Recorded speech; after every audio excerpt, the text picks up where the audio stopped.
Now, as you can see, the components that make up these trainers can easily be purchased at any supply house.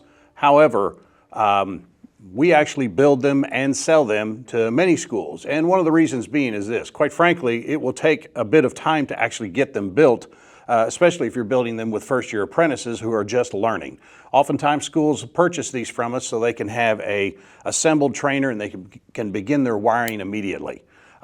However, in the book, if you choose to build them yourselves, the information is in the branch circuit wiring book, so you can know how many components you need, what the parts are that you need in order to be able to purchase and the components and assemble them yourselves. We recommend that you buy them from us because obviously that's going to save you some time.